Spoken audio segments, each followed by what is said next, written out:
네, 진나라를 무너뜨린 초나라의 항우와 한나라의 유방은 서로 패권을 다투며 5년간의 지속되는 전쟁을 치르다가 잠시 멈추게 되었습니다. 이 싸움에서 힘에만 의존했던 초나라는 책사 범증을 잃고 전세에서 밀리기 시작하자 항우가 먼저 휴전을 제의했고 유방이 이를 받아들이면서 성사가 된 것입니다. 항우는 곧바로 본국으로 철군길에 오르자 유방도 회군을 결정하였습니다. 그러나 한나라의 참모 장량과 진평은 철군하는 초나라의 뒤를 공격하자고 제안하였고 유방도 생각을 바꾸어서 초나라의 뒤를 쫓게 됩니다. 이윽고 안위성에서 한신이 지휘하는 대군들은 초나라의 군대를 겹겹이 포위하게 되었습니다. 철군 중이었기 때문에 군사들도 제각기 흩어지고 식량마저도 떨어졌기 때문에 분위기는 어수선하고 흉흉하기까지 했습니다. 그렇게 포위된 채 밤을 맞이하게 되었는데요. 장량이 항복한 초나라 군사들에게 고향의 노래를 부르게 합니다. 그래서 성 밖에서는 사면에서 초나라의 노래소리가 울려 퍼지게 됩니다. 이 노래소리를 듣게 된 초나라의 군사들은 그리운 고향 생각에 눈물을 흘리며 앞다투어 도망쳤습니다. 그날 밤 항우는 남은 병사들과 함께 중포위망을 뚫고 탈출하기에 이릅니다. 결국에는 탈출에 성공했지만 그 과정에서 많은 병사들을 잃고 자신 혼자만 살아서 고국 땅으로 가게 되었습니다. 이 상황이 너무나도 부끄러웠던 항우는 스스로 자기 목숨을 끊고 맙니다. 그때 그의 나이는 불과 31살이었다고 합니다. 이 사건에서 유래된 말이 있는데 바로 사면초가입니다. 사면에서 들려오는 초나라의 노래소리란 뜻인데요. 사방이 모두 적에게 포위되거나 누구의 도움도 받을 수 없어 고립된 상태를 이를 때 사면초가라는 사자성어를 사용합니다. 오늘 우리가 함께 읽은 출애굽기 14장에도 이스라엘 백성들은 사면초가의 상황에 놓이게 되었습니다. 이스라엘 백성들은 이집트에서 노역을 하면서 생활하게 되었는데 너무나도 공고했기 때문에 하나님께 부르짖었고 하나님께서는 이 백성들의 부르짖음을 들으시고 구원하시기로 작정을 하셨습니다. 그래서 이집트에 10가지 재앙을 내린 후에 이집트로부터 이스라엘 백성들은 출애굽, 이집트를 떠나 이제 가나안으로 향한 여정을 시작하게 되었는데 이들이 광야의 행진을 하던 중 홍해에 다다랐을 때 이들은 그곳에 진을 치고 있었을 때였습니다. 이집트의 왕은 자기들이 다스리던 노예들이 탈출하는 것을 두고만 볼 수 없어서 군대를 일으켜 이들을 뒤쫓기로 결정하고 추격하기 시작합니다. 광야 한복판에서 그 사실을 눈치채게 된 이스라엘 백성들은 순식간에 진영이 아수라장이 되고 말았습니다. 백성들은 크게 두려워하며 하나님께 부르짖었고 또 원망과 불평으로 모세를 몰아붙였습니다. 기록에 따르면 애굽에 매장지가 없어서 우리를 광야로 불러내어 다 죽게 하려고 하였느냐라고 하며 역정을 냈습니다. 또 어떤 사람은 우리가 이럴 줄 이미 알고 있었고 이집트를 섬기게 그대로 내버려 두라고 하지 않았더냐, 그들을 섬기는 편이 광야에서 죽는 것보다 낫다고 몇 번을 구하지 않았더냐라고 소리를 질러댔습니다. 이 백성들은 죽음과 파멸의 공포로 잔뜩 겁에 질려 있었습니다. 당장이라도 이들은 모세를 희생양 삼아 이집트에 넘겨주고 또 항복하고 지난날 자신들이 있었던 삶의 자리, 바로 노예의 자리로 돌아가고 싶었을 것입니다. 사람은 심리적으로 놀람의 정도가 크면 클수록 더 크게 소리를 치고 많은 화를 냅니다. 또 탓하는 존재가 됩니다. 그리고 엉뚱한 데에서 원인을 찾으려고 합니다.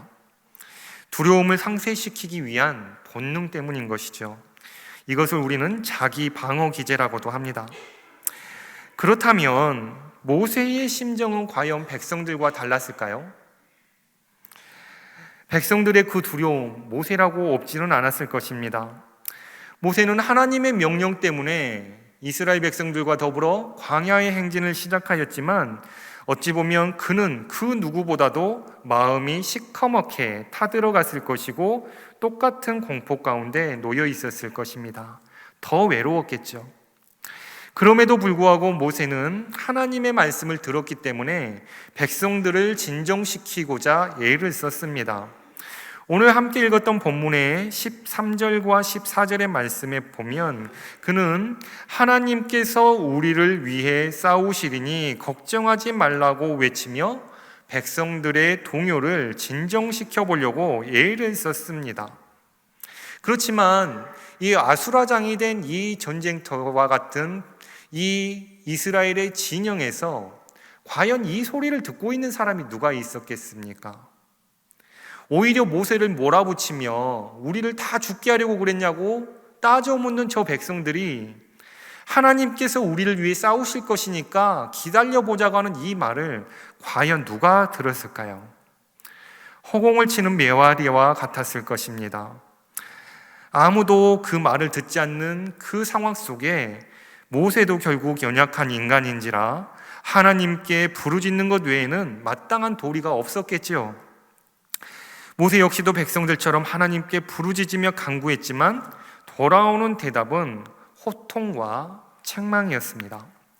하나님께서는 모세를 향하여 15절에 다음과 같이 말씀하십니다. 너는 어찌하여 내게 부르짖느냐?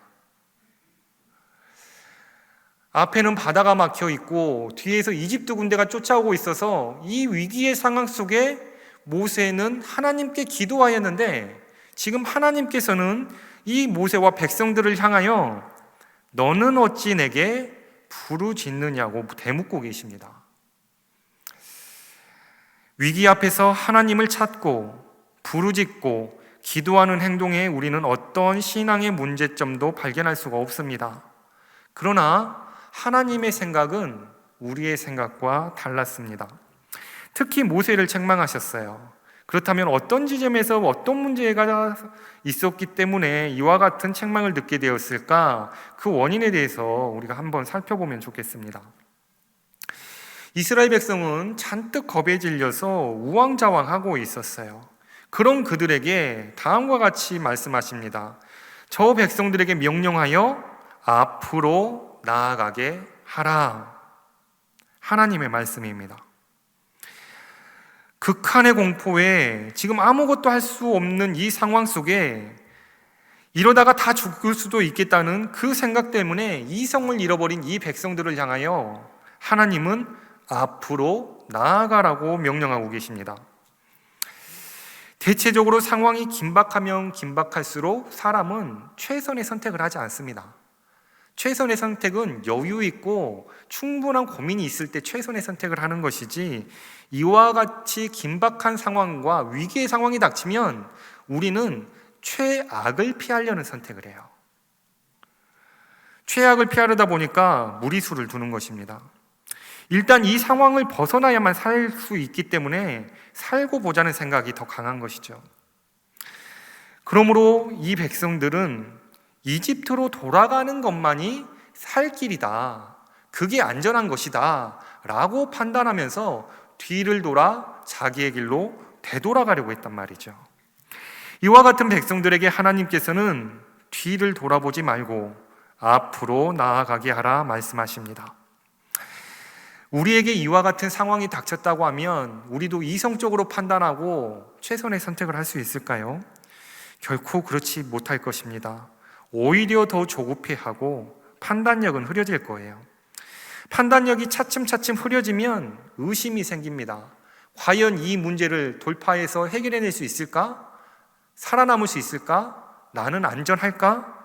이 의심은 결국 우리로 하여금 많은 두려움으로 사로잡히게 만들 것이고 그 두려움에 사로잡힌 자들은 결국에는 인생의 방향과 길마저도 잃어버리게 될 것입니다. 예를 들면 이런 것이죠. 우리는 누구나 인생의 목표를 가지고 살고 있습니다. 개개인의 목표도 있고 가정으로부터 이루고자 하는 목표들이 있어요. 그런데 직장이나 관계나 때로는 금전 문제나 건강상의 문제로 내 삶이 막혀버렸을 때, 갑자기 큰 금전적 손실을 입고 많은 빚을 지게 됐어요. 갚을 능력이 없을 때 과연 그 사람은 정상적인 생활을 할 수 있을까요? 불가능하다는 것이죠. 근심과 염려 때문에 생활이 엉망진창이 되고 맙니다. 그러다 보니 매사가 꼬이고 엉켜버린 실타래처럼 풀어낼 수 없는 지경에 놓이게 되는 거예요. 인생의 길을 잃어버리고 맙니다. 모든 균형이 깨져버리는 거예요. 그러다 보면 정신사나운 일상의 문제들을 핑계 삼게 되고 일상 때문에 신앙에서도 멀어집니다. 하나님께로 나아가고자 하는 목표를 상실해버리는 것이죠. 신앙의 목표도 잃어버리고 믿음의 길에서 이탈하고 말 것입니다. 이 모든 것들이 위기의 상황을 만나면 벌어지는 보편적인 일들이에요.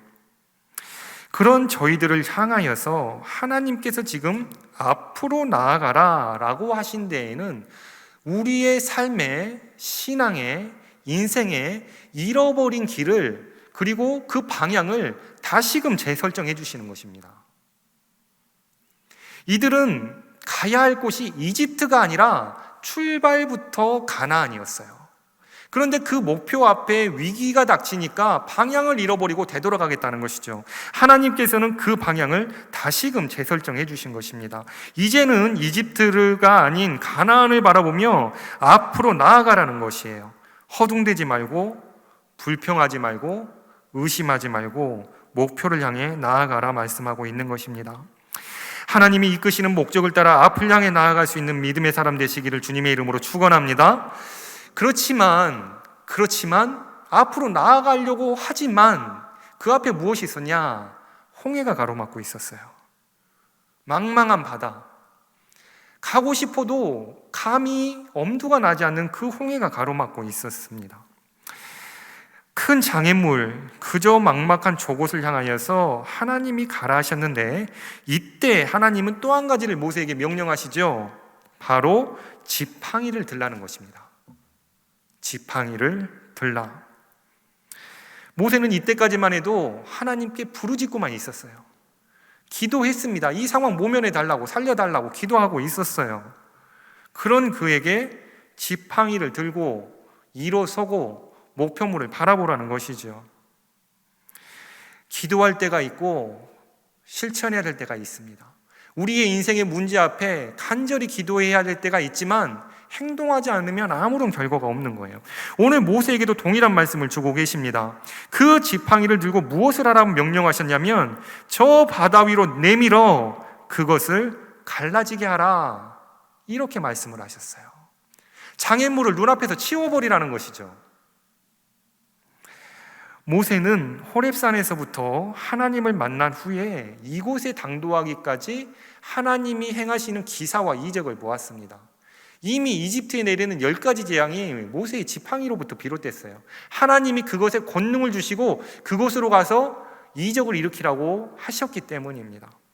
이미 그의 손에 들고 있는 그 지팡이에 하나님의 능력이 있는 줄 알았지만 그럼에도 불구하고 위기가 닥쳐오니까 그도 방향을 잃어버리고 말았던 것입니다. 모세는 바로와 단판을 지을 때 그 많은 재앙들이 눈앞에서 펼쳐지는 것을 보고, 또 이스라엘은 자신들은 안전함을 경험했음에도 불구하고 그들은 그 지팡이를 통해 역사하시는 하나님의 능력을 또 까맣게 잊어버리고 말았다는 사실입니다. 모세는 이 긴박한 상황 속에서 자신이 해야 될 일을 망각하고 말았어요. 그랬기 때문에 하나님께 책망을 당한 거죠. 다시금 하나님은 그런 모세를 사명을 일깨워 주시며 말씀하십니다.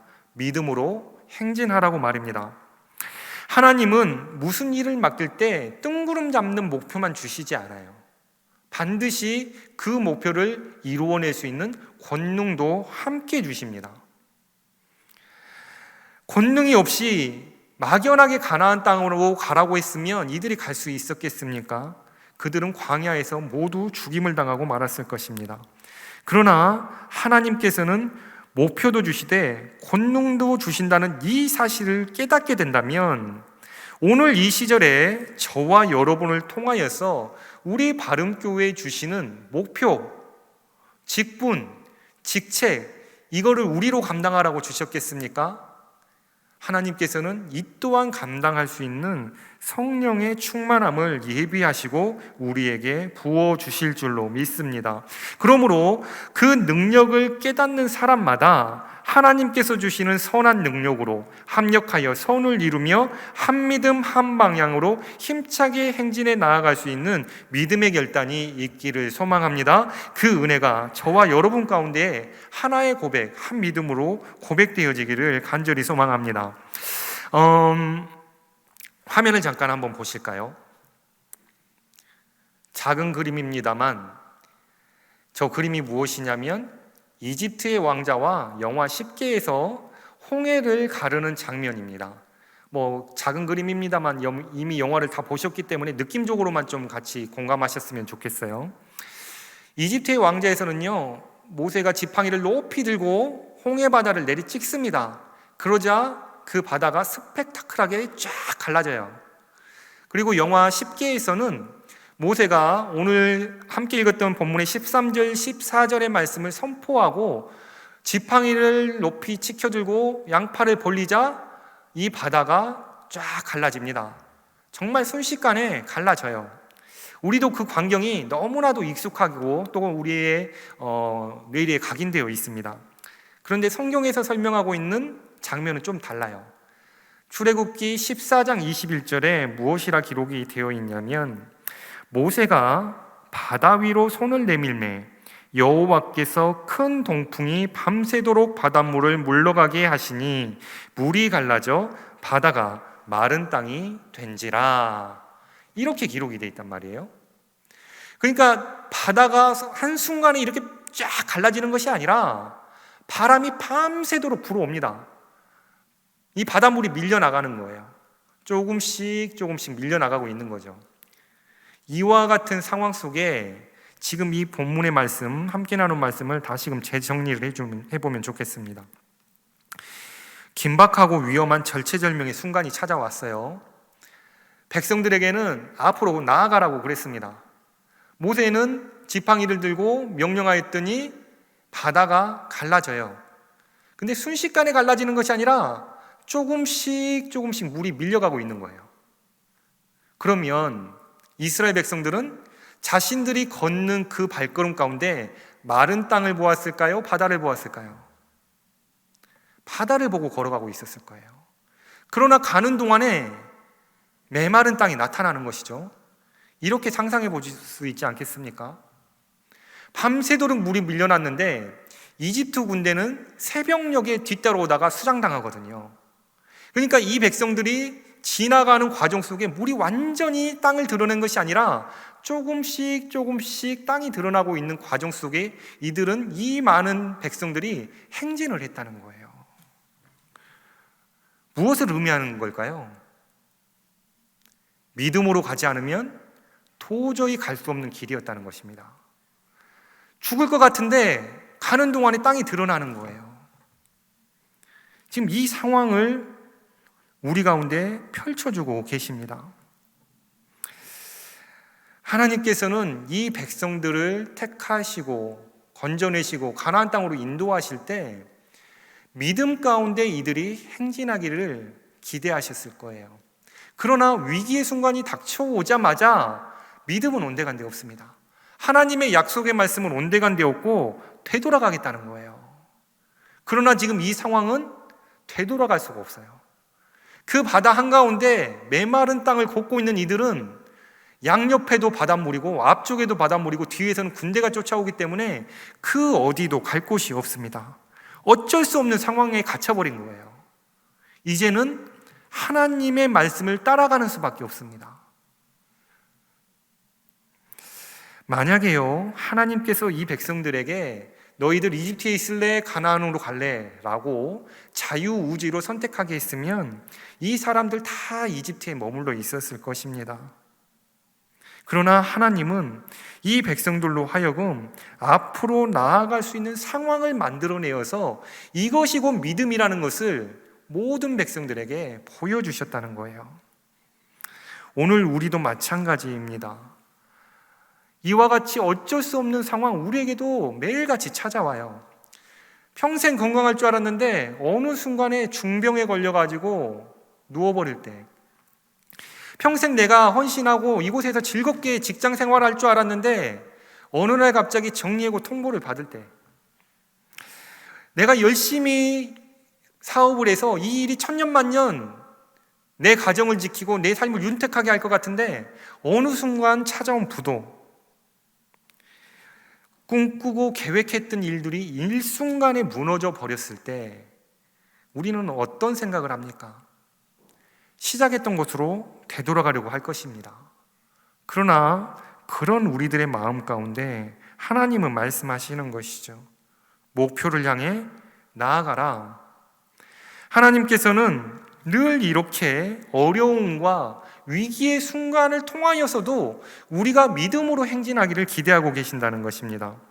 만약에 이와 같이 우리에게 위기의 상황 가운데 있지만 이 사건이 하나님과 나 사이에 다시금 생명을 살리시기 위한 계획이었다면 지난 날을 후회할 수 있겠습니까? 병에 걸린 것, 부도가 난 것, 모든 것을 잃어버렸다 할지라도 그것이 은혜가 되는 것이죠. 하나님께서 우리를 살리시려고 세우신 인생의 방향 전환이기 때문에 그러한 것입니다. 사람은요, 언제나 약할 때 강함 되시는 하나님을 바라봅니다. 우리가 건강하고 손에 능력이 있으면 하나님의 음성에 귀를 잘 기울이지 않아요. 하나님은 이처럼 우리에게 어려움을 주실 때에는 내 삶의 방향을 다시금 사망에서 돌이켜 생명으로 인도하신다고 하는 이 선한 도우심의 고백을 저와 여러분이 함께 할 수 있었으면 좋겠습니다. 그와 같은 고백으로 하나님께 나아가 믿음으로 행진할 때 어떤 일들이 생겨났느냐? 이들이 비로소 마른 땅을 걷게 되었다는 거예요. 마른 땅. 눈에는 보이지 않았지만 하나님을 신뢰함으로 그들은 은혜를 덧입었습니다. 그것이 곧 비전이거든요. 지금은 아무것도 보이지 않습니다. 칠흑과 같은 어둠에 잠겨 있는 것 같지만 주와 함께 걷는다면 승리할 수 있고, 주와 함께 걷는다면 사망에서 생명으로 옮겨질 수 있다고 하는 이 확신, 이것이 바로 우리의 비전입니다. 주님께서 우리를 통하여서 주시는 직책, 직분, 교회 공동체, 가정, 사회, 이 모든 사람들과 더불어 생명을 살리시기 위한 하나님의 원대한 계획이 있다면 우리는 하나님의 말씀에 순종해야 합니다. 그 순종함이 우리를 살리는 것이기 때문에 그러한 것입니다. 안전을 지키는 것이 일상에서는 중요한 일인 것처럼 여겨집니다만 안전에 대하여 지나치게 집착하는 사람은 내면에 숨겨져 있는 두려움 때문이라는 거예요. 광야의 불평은 안전한 현실에 안주하고자 하는 또 다른 두려움의 표현이었습니다. 불안하니까 최선이 아닌 최악을 선택해서 이집트로 돌아가는 그 잘못된 선택을 하게 된다는 거예요. 그렇지만 이스라엘 백성이 바로의 군대에게 쫓기고 홍해가 그들의 앞길을 가로막듯이 우리도 매일의 삶 속에서 무언가에 끊임없이 쫓기며 세상의 장벽에 가로막혀 길을 잃고 헤매일 때가 많고도 많을 것입니다. 그러면 우리는 그때마다 어떤 행동을 취하죠? 하나님께 기도하죠. 그 기도의 응답은 무엇입니까? 오늘 하나님이 주시는 말씀이에요. 너는 어찌하여 내게 부르짖느냐? 앞으로 나아가라는 것입니다. 목표를 향해 나아갈 수 있는 결단이 저와 여러분 가운데 있기를 소망합니다. 그렇기 때문에 신앙의 목표가 분명해야 되는 거예요. 우리는 저 천성을 향하여 나아가는 믿음의 백성들이거든요. 그런데 위기가 찾아오니까 이거 피하려다가 길을 잃어버리는 것입니다. 길을 잃어버리면 다시 제자리로 돌아와서 목표를 바라봐야 되는데 그 목표를 발견하지 못하는 거예요. 늘 신앙의 자리도 마찬가지입니다. 조금만 힘드니까 목자 내팽개치고 싶은 거예요. 성교회 임원하기 싫어요. 교회에서 무슨 일 좀 부탁하면 막 손살에 칩니다. 지금 내 상황이 그거 할 때 아니라고 그럽니다. 자꾸 초신자의 시절로, 과거의 시절로 자기를 그렇게 끌어내리는 거예요. 성경에 소돔과 고모라의 교훈이 있습니다. 헛된 것을 뒤돌아보았다가 소금 기둥이 되어버린 사건인데요. 우리 자꾸 모든 것 내려놓고 뒤를 돌아보려 하면 결국 우리도 소금기둥 되고 마는 것입니다. 코로나 이전으로 어떻게 돌아가 보려고 애쓰는데 그런 시절이 이제 오지 않아요. 오늘부터 새로운 시대를 꿈꾸고 앞을 보고 나아가야 합니다. 이게 비전이거든요. 모세에게는 지팡이를 주었다면 우리에게는 독생자 아들을 주셨습니다. 예수 그리스도의 십자가를 주셨어요. 그 십자가를 바라보고 믿음으로 고백하는 자들에게 성령 충만함을 주셔서 모든 일들을 가능케 하는 성령의 달란트를 우리 모두에게 주셨음에도 불구하고 위기를 만나면 다 내려놔 버립니다. 안 된다고 그래요. 안 되는 게 아니라 우리는 사탄의 달콤한 유혹에 넘어지는 거예요. 연말이 다가오고 있습니다. 머릿속이 복잡해요. 또 나에게 무언가를 교회가 부탁할 것인데 여러분 단순하게 생각해야 합니다. 주님과 함께 걷는 것이 사는 길이에요. 그게 여러분이 소생케 되는 일입니다. 여러분이 가정이 복받고 여러분의 생활이 복받고 여러분의 건강이 회복되고 우리 교회가 다시금 부흥케 되고 이 나라 이민족 세계 열방이 이 감염병에서 자유케 되는 그 근본의 목적은 하나님을 믿고 따르며 순종하는 그 길에 있다는 것을 놓치지 말아야 합니다. 오늘 그 일을 위해 우리는 부름받았거든요. 그 부르심 앞에 믿음으로 날마다 앞으로 행진할 수 있는 저와 여러분이 되시기를 소망합니다. 오직 하나님의 약속의 말씀을 따라 신앙의 분명한 목표를 바라보고 예수 그리스도와 함께 십자가의 표대와 보혈의 발자취를 따르는 자마다 날마다 승리함을 경험하게 될 것입니다. 감사와 기쁨이 충만할 거예요. 그리고 우리의 삶의 자리는 새롭게 변화되고 우리는 거듭나게 될 줄로 믿습니다. 이와 같은 믿음을 따라 믿음 안에서 주와 함께 동행할 수 있는 저와 여러분이 되시기를 주님의 이름으로 축원합니다. 함께 기도하시겠습니다. 사랑의 하나님, 날마다 구원의 은혜를 베푸시며 생명의 길로 인도해 주셔서 감사합니다. 이제로부터는 온 교회가 주님이 이끄시는 목적을 따라 새로운 비전을 보게 하시고 예수 그리스도의 십자가의 발자취를 따라 믿음으로 순종하며 교회와 세상을 위해 헌신하는 거룩한 하늘 백성 되게 하옵소서. 어려운 사회적 환경을 탓하지 않고 베풀어 주신 환경에 감사하면서 맡겨주신 사명을 신실하게 감당하게 하옵시고 삶의 자리마다 사랑과 배려와 존중으로 그리스도의 향기를 나타내며 살아가게 하옵소서. 예수 그리스도의 이름으로 기도드리옵나이다. 아멘.